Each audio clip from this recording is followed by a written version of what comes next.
Olá, seja bem-vindo ao Remotamente Interessante, um programa de conversas com especialistas de várias áreas em que cada um partilha um pouco de si, revelando um top 5 de escolhas sobre temas muito distintos, como filosofia, música, gastronomia ou história. Todos os dias, pelas 19 horas e durante meia hora, estaremos aqui à conversa com um convidado especial. Hoje vamos falar sobre cinema e o convidado é Rui Pedro Tendinha, jornalista e crítico, lá está, de cinema, a quem agradeço ter aceitado o convite. Rui, bem-vindo. Um prazer. Olha, eu começava por te perguntar em relação ao critério da tua escolha. Tu escolheste 5 filmes deste século, ou seja, dos últimos 20 anos, que tu prevês, e obviamente isto é um exercício incerto, que vão chegar ao próximo, ou seja, que vão continuar a ser vistos no século XXII, e isso leva-nos a uma pergunta que está na base dessa escolha, como qualquer escolha, que é que critério é que nós podemos ter para perceber que filmes vão passar esse chamado teste do tempo, sabendo nós que há muitos filmes que até são muito elogiados e muito premiados e que depois rapidamente deixam de ser vistos, enquanto muitas vezes até acontece justamente o contrário, filmes não tão premiados e que superam esse teste melhor, não é? Isto é um bocadinho uma ideia quase de futurologia, mas são escolhi filmes que eu acho que podem ser um bom cartão de visita ao que se fazia neste século, não é? Portanto, tivemos aqui 20 anos de poder escolher esses filmes e creio que são filmes que têm o seu lugar no tempo, mas que o critério principal são filmes que também marcaram imenso. Portanto, acredito que no futuro esses filmes possam continuar a marcar. Creio que são filmes que têm um lado intemporal, obviamente, mas que têm também um lado muito específico e muito íntimo na relação com cada espectador. Claro. São filmes muito interessantes e acredito que aí sim a diversidade possa ser também uma proteção para podermos acreditar na perenidade destes filmes para depois da vida dos cineastas e num certo final de tempo. Não é? Claro, claro. Olha, vamos começar já a ver os filmes da tua lista. Vamos começar pelo número 5, ou seja, pelo último deste top 5. E vamos ver o trailer, é talvez o menos conhecido daqueles que tu escolheste, mas vamos ver o trailer, ver se as pessoas sabem qual é. We are at a turning point in our history. As you know, there is a growing disrespect for government. It is a crisis of confidence. We can see this crisis in the growing doubt about the meaning of our own lives and in the loss of a unity of purpose for our nation. We always believed that we were part of a great movement of humanity itself, involved in the search for freedom. We've always believed that the days of our children would be better than our own. But we've discovered that owning things and consuming things does not satisfy our longing for meaning. Que filme é este, Rui? Olha, Mike Mills é um cineasta que vem dos videoclipes, vem de uma certa linguagem que está para além do cinema. É um modernista, se quiseres, na tradição de Hollywood, mas faz um cinema muito de autor. Este aqui penso que é a sua obra-prima. É um filme baseado na sua experiência pessoal de crescer com uma mãe em Santa Bárbara, uma mãe muito feminista, e é um retrato da sua adolescência, se quisermos. É um filme sobre mulheres, que eu gosto muito porque também é um retrato, uma cápsula de tempo, de uma certa Califórnia e de afetos, como tu dizias há pouco. Esses filmes que ficam no tempo são os filmes das grandes relações humanas, apesar de ter um contexto muito específico, anos 80, Santa Bárbara, Califórnia, é capaz de ter um filme sobre esta coisa, a arte dos afetos entre uma mãe e um filho, entre crescer e perceber o seu lugar como homem no mundo, a sua sexualidade. Mas é um filme também sobre como um jovem pode lidar com o sexo feminino. Neste caso, um menino rodeado de mulheres. Sim. E isso é muito bonito, é um filme que me tocou muito, até porque o cinema do Mike Mills joga com elementos visuais que podem dizer, mas isso é superficial. Eu acho que não, porque ele reformula isso e dá-lhe uma identidade, e uma entidade quase puramente cinematográfica. É um cineasta que cá em Portugal não tem, como nos Estados Unidos tem, mas Mike Mills, eu acho que ele e Spike Jonze são assim dois jokers do novo cinema americano que têm um lugar muito próprio e que conseguem fazer o que querem dentro da indústria americana. Este filme não foi particularmente um sucesso, mas esteve na corrida dos prémios há 2 anos. A Annette Bening foi roubada de ter sido nomeada ao Oscar aqui. Ela é absolutamente brilhante. Aliás, a Annette Bening tem tido um problema com a academia, tem sido sempre esquecida. Se calhar está a pagar as contas de ser casada com uma figura divisória como é o Warren Beatty, mas não há dúvida que este é um filme que me tocou muito. É um filme que acho que se todas as mães não ver juntos. Este filme é uma escolha engraçada, porque como tu dizias, o realizador é menos conhecido ou talvez menos consensual do que os dos restantes filmes da tua lista, não é? Por isso é uma escolha interessante. Não deixa de ser um autor, e cá em Portugal eu acho que muitas vezes temos problemas assim, no mainstream de conhecer alguns dos cineastas que eu acho que na América, há pouco referi o Spike Jonze, mas há mais, que têm feito um percurso que muitas vezes passa ao lado. Eu lembro que o filme anterior dele, Assim é o Amor, o Beginners, chegou a ter algum culto e ofereceu o Oscar ao Christopher Plummer, tinha o Ian McGregor também como protagonista, e era um filme também sobre um pai. Ele aqui faz um filme sobre uma mãe. É alguém que tem pensado na célula familiar americana ou não, ou universal, de forma muito particular. E eu acho que esses filmes que pensam o lugar da família, neste caso as famílias disfuncionais, hoje em dia, ou neste século, quando se faz um filme de uma família, tem que se pôr a palavra disfuncional, que é assim a vida. E eu acho que ele consegue ter uma marca muito própria. É um filme de grandes afetos, mas que se calhar tem processos, e nessa simplicidade está o ganho. Acho que é um dos filmes menos subestimados deste século, chama-se 20th Century Women, mulheres do século XX, que passa-se mesmo antes do século anterior acabar. Portanto, é o percurso da vida, da juventude ou da adolescência do próprio Mike Mills, mas acho que todos nós vamos nos ver no papel do adolescente que está a acordar para a vida. Sim, e é engraçado, há uma coisa que eu acho muito engraçada no filme, e gostava até de saber a tua opinião. O filme é um bocadinho desconcertante em alguns sentidos, ou seja, ver o filme é uma experiência também, em alguns sentidos, desconfortável, porque tu estás simultaneamente a pôr-te no lugar do miúdo, que está na fase da adolescência, e no lugar da mãe. E é quase uma dupla viagem no tempo, não é? Porque tu estás a viajar à Califórnia nos anos 70, mas também estás a viajar pela mãe à própria juventude dela, que formou o caráter dela.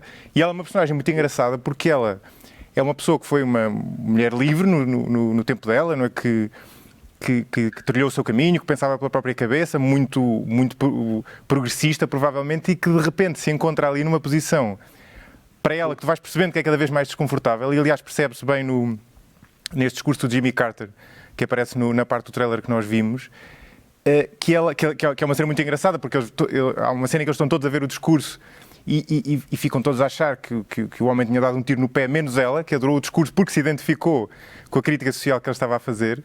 E portanto ela dá a ideia que ela se sente ali um bocado perdida, enquanto alguém que foi sempre muito progressista, mas de repente chega a uma altura em que fica desconfortável porque o filho está a ser, se calhar está a conviver demasiado só com mulheres, ou só com raparigas no caso, e a ler livros feministas, e dá a ideia que ela fica ali torcida, não é? Entre duas versões dela que ela não consegue compatibilizar, não é?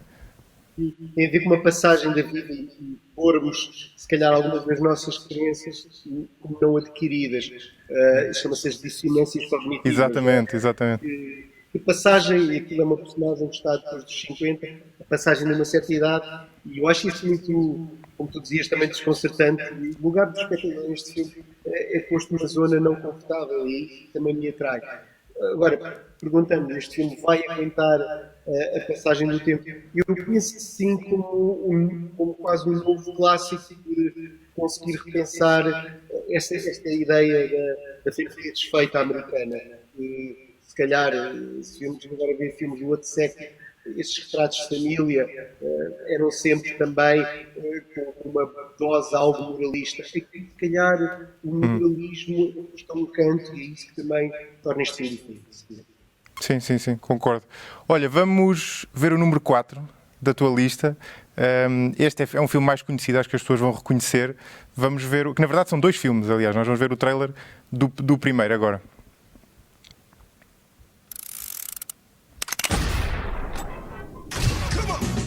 Not too long ago, I was quite the professional. My friends and I, we were the creme de la creme in an exclusive industry. And we all worked for this man, Bill. Then one day, I decided to leave, settle down and start a new life. But when I tried to get out...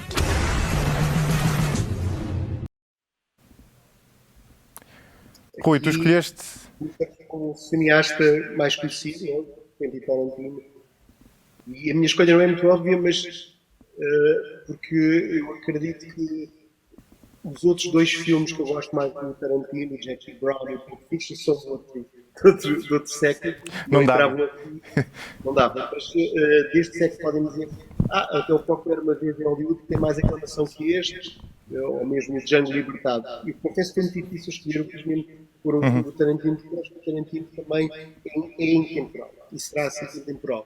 Este filme recicla uma ideia de nostalgia e de celebração por um tipo de cinema, que é o cinema de ação, de série B, só que faz isto de forma tão moderna que eu acredito que estas imagens vão ficar, esta iconografia toda. Convém dizer que o Bill 1 e o Bill 2 podem ser o mesmo filme, há uma versão deles juntos, chegou a passar em festivais e provavelmente nos cinemas, e foi feito como um díptico pela sua duração em termos comerciais dividido, mas isto para mim é um filme, é o que eu digo, parte 1 e parte 2. Há quem fale deste filme como o ponto de viragem na carreira dele, do Tarantino, porque de certa forma ele estava a fazer filmes mais low budget até aqui, e a partir deste filme ele quer dizer, dá o salto para fazer filmes bastante maiores, não é? E sempre foi observado, porque eu acho que o Tarantino percebeu o seu poder e percebeu que todas as suas ideias e referências e reciclagens poderiam ter uma escala maior. Acho que foi aqui que ele percebeu e a indústria também deu-lhe o poder para ele fazer o que ele quis. Lembro que depois deste filme ele teve algum tempo sem filmar, teve problemas pessoais, alcoolismo, e eu próprio, por acaso, estive com ele antes ou seja, depois de Kill Bill, antes de ele voltar a Death Proof, e lembro que ele era um Tarantino menos ativo. Este filme deixou marcas, se calhar, por problemas de rodagem, apesar de ele gostar muito e já ter ameaçado, fazer mais um volume do Kill Bill. Como se sabe, ele é enciclopédia e estão aqui as referências a um certo cinema de Kung Fu, série B, e ele preza isto para ele é como uma religião. E o que eu acho que é notável no filme é que ele contagia o espectador. Isto é uma viagem de grande adrenalina, creio eu, e quando se vê este filme num grande ecrã, não numa televisão, muito menos no ecrã do computador, sente-se alguma voracidade daquela violência, que para muitos é duvidosa, é de gosto duvidoso. Penso que não, porque tem a ver com muitos códigos de make-believe, infelizmente, e este contrato que nós temos, como vemos no filme do Tarantino, é que sabemos que vai haver linguagem de espanha, de violência. Só que eu acho que este grafismo do Tarantino tem sempre uma margem idílica e pop, acho que não é para levar a sério que se tem aquelas mortes, aquele som da violência. Acho que é tudo cinema, acho que é tudo a arte do artifício do cinema, tem tudo mais a ver, se quisermos, com referências de cultura pop, de BD, de grafismo. Acho que este é um filme que também sabe jogar muito bem com o som, com o som como modelo de montagem. É quase uma masterclass para quem faz cinema. Sim. Não, eu ia te perguntar isso, porque este filme é uma boa ponte para falar de Tarantino enquanto realizador, e ele atualmente, não na altura, mas atualmente tem um estatuto quase de lenda, não é? E de um tipo que em tudo que toca produz um filme aclamado. E é engraçado porque eu diria, pelo menos a impressão que eu tenho é que ele os filmes que ele faz nem são filmes que tenham um argumento muitas vezes extraordinário, mas têm uma atenção ao pormenor, não é? Um jogo de atenção à imagem, da combinação, por exemplo, dos elementos, e isso vê-se muito bem no Kill Bill. a qualidade dos diálogos. Tu falavas do Pulp Fiction há bocadinho, o Pulp Fiction tem diálogos absolutamente geniais, né? Destes diálogos tu te lembras muito tempo depois de ter visto o filme. E, portanto, a impressão que eu tenho, era uma coisa que gostava de te perguntar, é que ele é sobretudo um realizador que prima pela atenção aos pormenores e por ser muito bom a fazer a cumprir uma série de elementos que compõem o filme, não é? Eu tenho uma história muito engraçada com este filme. Foi há coisa de 5 anos em Tóquio, passeada nas ruas de Tóquio, e no mesmo dia duas coincidências curiosas. Entro numa loja de ténis, de sapatilhas, de Tiger, e está lá a icónica sapatilha laranja e amarela da Uma Turma, que depois se tornou, ainda hoje, e isto é a prova que o filme aguenta o tempo, tornou-se quase um modelo que não passa de moda. Umas ruas atrás, no sítio onde vemos aquela famosa cena no restaurante Bambus com a Lucy Liu, está lá o restaurante que vive muitos turistas, que é o restaurante que ele deu, e eu nesse mesmo, ali no Quarteirão, tive duas experiências que ele viu no Japão. Isso mostra que o que ele deu ficou na memória e que é também um pedaço de cultura nipónica adaptada, claro, Exato. ao grande caldeirão de ideias que é o Tarantino. Mas ainda sobre estas minhas escolhas, eu queria dizer que tive dificuldades em não pôr aqui um filme de alguém que eu acho que também é assim, intemporal e pereiro ao tempo, que é o Clint Eastwood. E aí podes-me perguntar qual seria um dos filmes. Eu teria dificuldades entre Cartas de Kojima, o Gran Turismo, que são as duas grandes obras do novo século, mas é para mostrar que um veterano, alguém de uma outra Hollywood, que fazer cinema como ator, tem pontos com o Tarantino por causa de Uma Vez em Hollywood, do DiCaprio, acho que tem muito futuro, mas como realizador acho que seria um autor fundamental. Se quisermos fazer um dia uma snapshot do começo desta década ou do século, acho que o Clint Eastwood também tem que figurar, mas não coube aqui nos meus 5 razões muito pessoais. Esteve à bica. No Covid tu arranjaste agora um bocadinho de espaço para o enfiar aqui no... É o banco de suplentes. Exato. Olha, vamos... é pena, porque isto dava para falar muito mais sobre este filme, mas vamos avançar para o pódio, para a medalha de bronze, para a tua escolha número 3. Vamos ver como diria o Lauro Dermio, aquela personagem do Herman, let's look at the trailer. Olha, fica para sempre essa.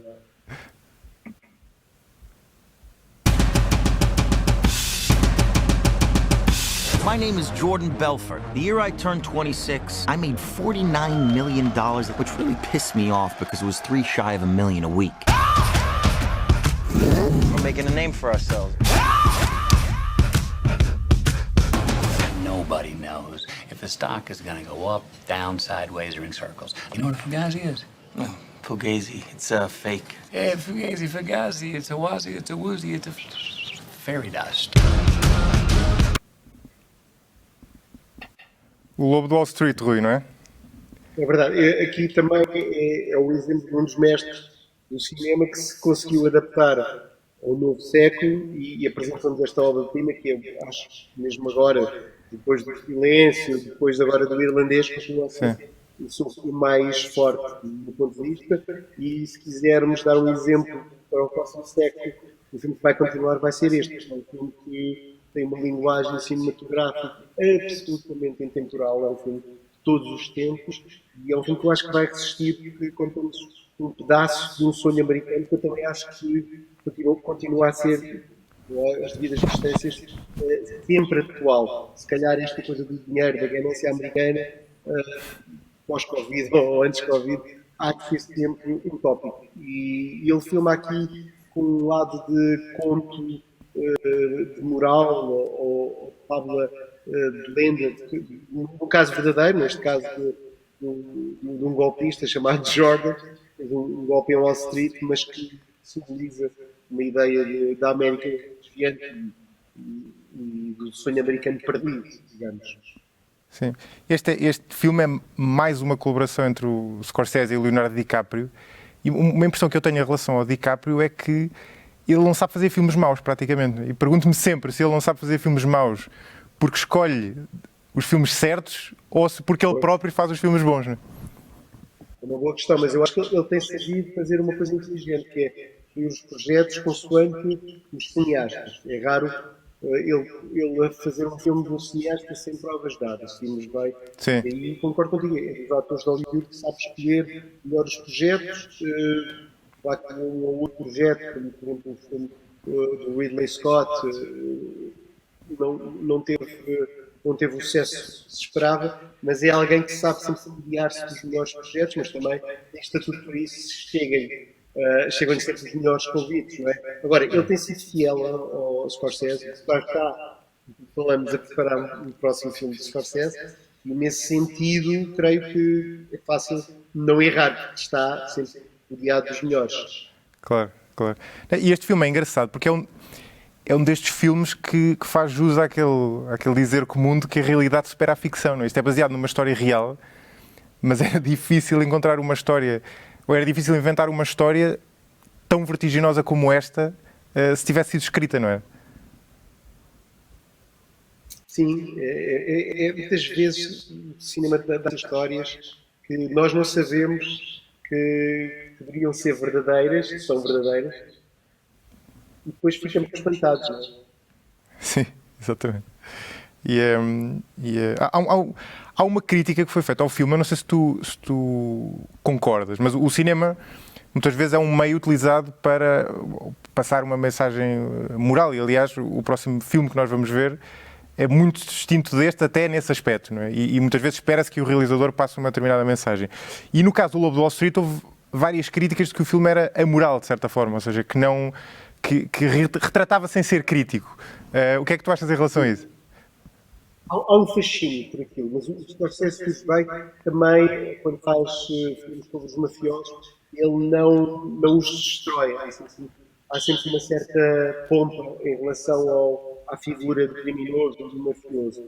É um cineasta que, se calhar, eticamente, tem uma empatia com todas as suas personagens. Esse é um ponto de partida moral do Scorsese. Pode ser criticado, é verdade, mas, por exemplo, o Goodfellas, há quem diga que é um filme que fez muito mal à cabeça de muitos criminosos, a da altura glamorizou. Sim, é um filme que já houve um caso, muitas vezes, de crime e de gangsters dizerem eu quis ser como o Ray Liotta no Goodfellas. Sim. É aquela questão do cinema, muitas vezes, poder dar maus exemplos. Mas eu penso que, para lá de tudo isso, é uma escolha dos Scorsese em pôr essas personagens desviantes e do mal, se quisermos, num plano neutro. E a sua naturalidade, muitas vezes, vem com glamour, vem com este estilo todo. A personagem do DiCaprio também é gozada. Não vai haver, apesar de podermos ter alguma relação de empatia com este Boomerland, há depois também um lado de sapo, de chaves. Há uma cena em que ele está, que é bastante divertida, que ele está com os músculos todos torcidos por ter estado com drogas. Sim. E é uma cena que acho que vai ficar na memória, porque tem piada e tem um lado de farsa, ou seja, goza. Sim. E olha, é engraçado, aliás, é muito engraçado tu teres na tua lista 2 filmes contíguos, este e o filme que vem a seguir, que são quase antídotos um do outro, não é? Este filme é um filme, como nós falámos agora, quase amoral, ou pelo menos muito cru na maneira como retrata a realidade, e com um ritmo vertiginoso, não é? E o filme cujo trailer nós vamos ver agora está um bocado nas antípodas disso. Vamos ver o trailer antes. Exatamente, de todo, e tem uma carga moral que não é despicienda. Vamos ver o trailer.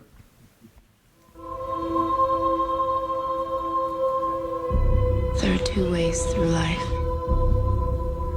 The way of nature and the way of grace. You have to choose which one you'll follow. We're alligators. You'll be grown before that tree is tall.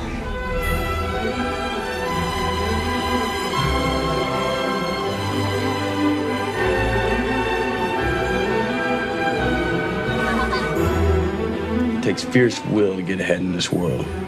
Come on, hit me. Hit me. Come on, son. He's afraid of you. You expect things of him only an adult can accomplish. I've just always wanted you to be strong. Be your own man. filme é este, Rui? Mais etéreo? Da vida, Palma de Ouro em Cannes. Penso que desta nova fase do Malick é o seu melhor filme e é também um filme, como tu dizes, na antítese do outro, que é um filme que se calhar acredita num sentido de beleza interior da vida, da essência da vida. É um filme com valores metafísicos. É se calhar uma aula para o futuro, uma lição do Malick sobre como podemos estar em equilíbrio com a vida e com os mandamentos da fé religiosa, mesmo que não seja a falar de alguma religião. Sim. Mas eu acho que isto sobre acreditarmos no além é algo metafísico. Acho que o Scorsese e o Malick são cineastas bem diferentes, mas são cineastas em que ambos são criadores de universos visuais muito belos. São sítios que nos apetece estar. Eu agora estava a ver este trailer e esta coisa da música clássica, do estilo da câmara dele e de todos aqueles cuidados da fotografia. Apetece-me depois entrar ali dentro e quase ficar entusiasmado. Acredito que daqui a uns anos, quando entrarmos no próximo século, as pessoas que nos virem este futuro que vem aí possam tirar aqui algumas lições de poder encontrar um certo nirvana espiritual com o filme. É um filme que, nesse aspecto, acho que vai ganhar para tempo. Sim. E é um filme também difícil de categorizar, não é? Porque por um lado é um drama, é uma história tem uma história de drama familiar na base, mas depois também tem, como tu dizias, um lado existencialista, até transcendental e metafísico, não é? Quase filosófico, e depois, por outro lado, tem imagens da natureza e do cosmos que quase seriam próprias de um documentário, não é? E está tudo isto misturado num filme. Ele tem este prazer em cruzar elementos diferentes. Falaste do cosmos e é interessante que ele já fez também documentários sobre a natureza, tem um que foi uma experiência de IMAX, e alguém que está muito interessado em cruzar os valores humanos com os valores da natureza. Falo, claro, com uma linguagem muito transcendental e quase poética e alegórica. Para muitos, depois enjoa muito, ultimamente, o Malick não é um cineasta sensual, aliás, eu não gosto muito do filme dele, Hidden Life, e eu creio que ele muitas vezes pode dar um lado de sermão, mas no Árvore de Vida, pelo menos quando eu vi o filme, eu senti que não havia esse lado de sermão. Achei que pode ser uma missa assim, mas uma missa universal e é um prazer entrar, não é? Sim. Mas como é que tu explicas isso? Ou seja, tem a ver com o facto do filme ser mais leve, de certa forma, porque o filme, houve até que eu tenha achado muito pretencioso precisamente por causa disso, não é? Por ter essa carga moral forte, que lá está, como eu dizia há pouco, se espera que um realizador tenha muitas vezes, mas que a partir de certo ponto pode ser um bocadinho irritante, não é? Sim, eu acho que não chega a ser irritante. Depois, mais tarde, noutros filmes, chegou a ser. A Barra aqui encontrou um equilíbrio. Eu acho que ele está a fazer e ao mesmo tempo que está a encetar algo que é muito pretensioso ou não, mas é ambicioso. Sim. É fazer-nos pensar num certo sentido da vida. Porque é que estamos aqui? O que é isso da família? O que é que gerar novos seres humanos? E estarmos em sintonia com o universo e com o cosmos. É bastante complexo o que ele conta aqui. Mas depois há um instinto do espectador, pelo menos em mim houve, de deixar absorver por aquilo, por aqueles elementos, digamos. Sim. E o filme lembra, não sei se tiveste essa impressão, mas o filme lembra um bocadinho o 2001 Odisseia no Espaço, tanto na imagem como na música, não é? Bastante. Acho que entramos por zonas de escapismo emocional e de estarmos a entrar em algo que é sagrado e que se calhar só a arte e a ciência, quando se tocam, podem dar. Eu acho que tem algo também da biologia e da natureza, e há quem dizia, isto só parece uma publicidade da National Geographic. Eu acho que ir lá, os elementos que costumamos ver nos comentários da National Geographic é feito com um engenho cinematográfico que é profundamente esmagador e que nos faz refletir sobre tudo, por tudo em causa. É um filme de tudo ou nada. E quem entra nisso tudo tem uma espécie de osmose espiritual. O que eu estou a dizer pode parecer assim redutor, mas é por isso que é um dos filmes da minha vida. Sim, claro, só vendo. Olha, chegámos ao número 1 do teu top, que é um filme também difícil de categorizar, mas é um filme bastante conhecido, embora já com quase 20 anos. Vamos ver o trailer e já falamos. I can't believe it. I'm just so excited to be here. I'm in this dream place. This one comes highly recommended. Dream place. What are you doing? Get out of the car. Yes. The girl is still missing. What's wrong? I don't know who I am. Sei que tu gostas muito do David Lynch, não é? Não podia ficar de fora. Não podia ficar. Este filme, por acaso, é o filme mais consensual do David Lynch, está na lista de muitos críticos, e é fácil investigar na net como um dos filmes da década, neste caso, da década deste século. Sim. Mulholland Drive, não é? Temos que dizer o título. Mulholland Drive. Ganhou muita aclamação, tem ganho ao longo dos anos, é interessante. Há quem diga que é a súmula de todas as obsessões do Lynch, e é verdade, o Lynch é alguém que joga muito com obsessões e com um estilo de cinema que está mais perto do não explicado e do onírico. Agora, o que me atrai neste filme é poder ter uma tese muito particular, muito, se quisermos, discutível, sobre a beleza do pesadelo. Ou seja, não é o sonho Alice no País das Maravilhas, é se calhar uma versão formada desse sonho que nós pensamos muito e quando pensamos em Lewis Carroll, mas ele aqui leva para o âmago do próprio sonho de Hollywood, das estrelas de cinema, da história do cinema e do cinema americano. E é muito interessante que quem conhece Los Angeles, eu por motivos profissionais passo lá muito tempo, passava, e fazer uma Mulholland Drive é logo entrarmos num mundo de fantasia, sonho e de projeção de ideias mitológicas do cinema e da Hollywood.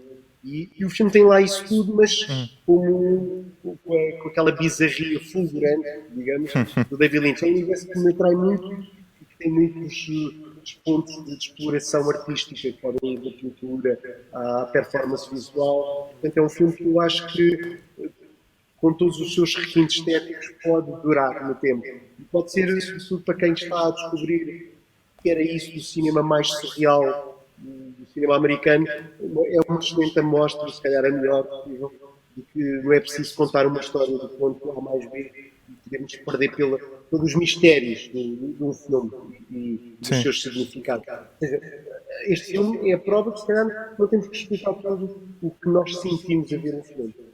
Sim. Não, e era isso mesmo que eu te ia perguntar. Eu sei que é um exercício difícil, não é? Mas o filme é notoriamente difícil de perceber. Provavelmente isso é propositado, não é? Mas há até muitas teses diferentes em relação ao que o filme significa e a maneira como as várias histórias e os vários planos do filme se entrecruzam. E o próprio David Lynch recusou-se sempre a explicar o que é que o filme queria dizer. Tu tens alguma tese tua? Sim, eu acho que é uma história de amor, assim quanto isso. Mas é também, se quisermos, um ponto de Hollywood com fantasmas, com realidades paralelas, mas estão lá as bizarrias do cinema de Lynch todas, e com um fulgor, uma beleza que também faz parte do insondável. Quando se diz que não se explica o filme, eu acho que é um filme para cada um de nós ter uma relação secreta com ele. Eu tenho uma relação quase de intimidade com as imagens do filme. Também o filme abre-nos sentidos e portas aqui na nossa imaginação, que eu acho que são quase como se estivéssemos a delirar e a navegar ou estar dentro de uma pedrada qualquer de droga. É um filme que tem essa capacidade de podermos, se quisermos, viajar e escaparmos de nós próprios no cinema. Sim. E tu vês, há quem veja neste filme, por exemplo, uma crítica à indústria de Hollywood, que é que é fácil de ver representada ali em algumas personagens. Tu concordas ou achas que é tirar mais do que a intenção real do Lynch, que foi simplesmente dar às pessoas um espetáculo sensorial e não necessariamente uma crítica política ou cultural? Não, eu crítico acho que é um tema forte. Eu quero propor uma viagem sobre os significados dos mitos de Hollywood. O filme até nasceu numa ideia de poder ser para a televisão. Exato, exatamente. Era demasiado cinema. Acho que quem fez o Twin Peaks já lidava um pouco com este lado, do outro lado, o além. O filme é uma possibilidade de todas as possibilidades. Ou vamos jogar com a semântica, um elogio à impossibilidade. Claro que a fantasia e o lado negro dos nossos sonhos podem dar um espetáculo muito próprio que estas imagens, com a música lindíssima, que Badalamenti e que o próprio filme convoca, podem nos dar um espetáculo sensorial que eu acho que diz só muito ao íntimo de cada nós. Não é um filme que possa partilhar e se possa tão bem discutir e haver testes. Acho que é um filme para ficar em nós próprios e eu agora confesso, não sei se eu posso fazer o filme tão cedo, porque é que apetece guardá-lo nas nossas filmes da memória, que eu senti algo de transe quando estava a ver o filme. E são sensações que depois, cada vez que se revê o filme, podem-se perdendo, ou claro, ganham outras dimensões. Um dia um amigo meu diz que o filme já está a perder aquela carga de choque. Claro, há filmes que são feitos para serem vistos com o embate da primeira visão e esse choque. Estes filmes depois têm mistérios que se desvendam cada vez que vemos, mas estarmos à toa, perdidos nesta viagem louca pelos pesadelos de Hollywood é um prazer descomunal. Claro. Olha, Rui, muito obrigado por nos teres guiado por esta viagem. Para terminarmos, pedia-te que partilhasses com quem nos está a ver e ouvir onde é que te podem encontrar. Sim, eu faço um programa que passa nos canais temáticos da SIC, que é o Cine Tendinha, e depois tenho uma versão que alimento diariamente online com novidades, com entrevistas. É um blog pessoal que é o cinetendinha.pt, onde tem lá um pouco o meu produto, as minhas sugestões e os meus encontros, sobretudo. Olha, tem também um encontro com o David Lynch, que acabou por ser aqui o nosso professor. Sim. Boa. Rui, muito obrigado. Muito obrigado. Rui Pedro Tendinha, o convidado de hoje. Muito obrigado e muito obrigado a si por ter assistido remotamente e de forma interessada a este Remotamente Interessante. Estamos de volta já amanhã com Raquel Vaz Pinto, investigadora em Relações Internacionais, que nos vai desvendar 5 estadistas da história com quem gostaria de ter jantado e a quem gostaria de ter feito algumas perguntas. Não percam!